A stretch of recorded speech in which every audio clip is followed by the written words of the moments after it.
English by the Nature Method by Arthur M. Jensen. Brought to you by Ayan Academy. Chapter 23. Making Plans. The next time the young men were together to study English, they had much to talk about. All of them had been thinking about the trip and making plans. They had talked to their families about it and asked people who had visited England about the best time to go there. Their families were very much interested in the plans, but thought that the young men would not be able to learn to speak English well enough before they were to go.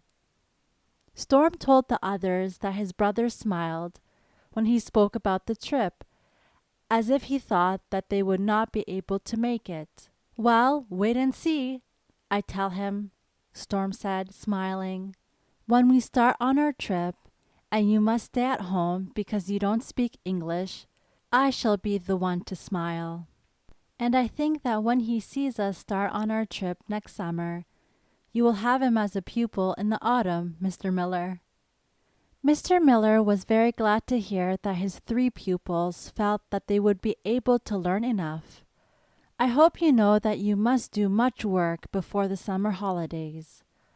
When we make our plans and talk about all the things that we are going to do, you will learn many words that you are going to use on the trip. So the more we talk about it, the better you will be able to make yourselves understood on the trip itself," said Mr. Miller. "First we must decide when we want to go, and you 3 will have to decide how long we are going to stay in England. My holidays are 2 months, and I can stay there the whole summer, if I want to, so you must decide that part of it yourselves." "That depends on how long our holidays are," said Storm. "I have 2 weeks.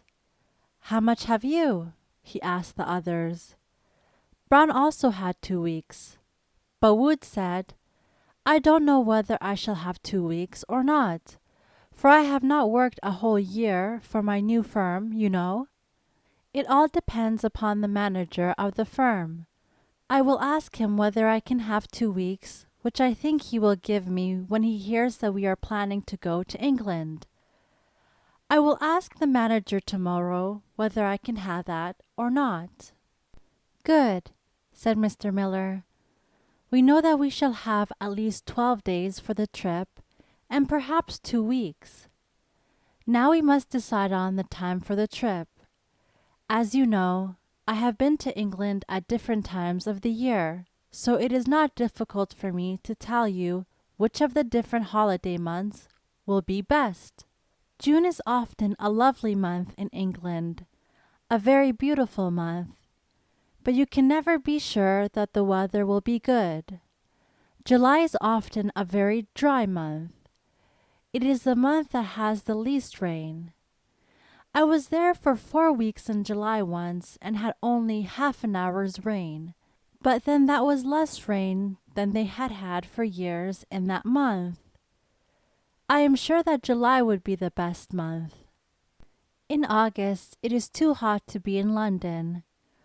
The school holidays are in August, and everyone who is able to leave London in August goes away. Many of my friends that I should like to see again will have left London if we go there in that month. Brown: "I should like to see some English football. Do you think there will be any football in July?" "No, you will not see any football if we go in July. The football season does not begin until September. Perhaps you think it would be better to go in September then. What is the weather like in September?" "Oh, sometimes it is very good, but you can't be sure. There is often very much rain in September, and the evenings are so short. Well, then I think that July will be the best month." "I don't want to go in September," Brown said with a smile, "just to see football. I can see English football when the English football players come to our country to play." "Well, Have we decided to go in July then? Asked Mr. Miller. Yes, Wood answered. We can at least decide upon July as the best month to go in.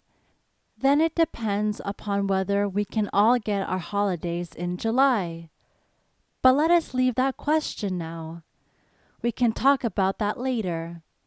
It is difficult for our managers to decide now when we are to have our holidays this year. Well, boys, said Mr. Miller, before we leave, you have got at least 6 months in which to learn the different words that you will need on the trip. Tonight I will talk to you about what to say when you go into a shop to buy something that you need.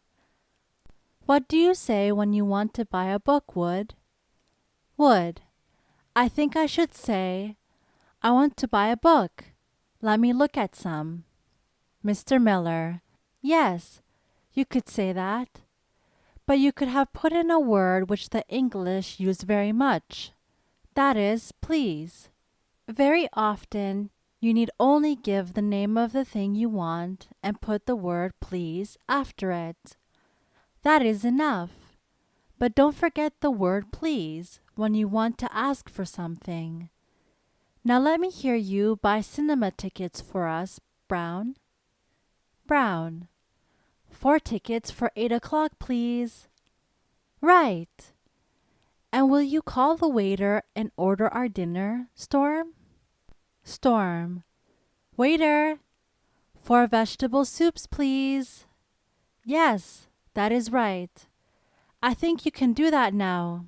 It is not very difficult. We will also talk about how to go to London. Part of the trip we shall go by water, and part of the trip we shall go by land.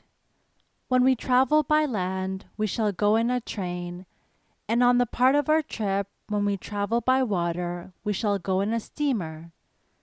Did any of you ever travel by train? Oh, yes, we have all done that, they answered. But I never traveled much by steamer, one of them said.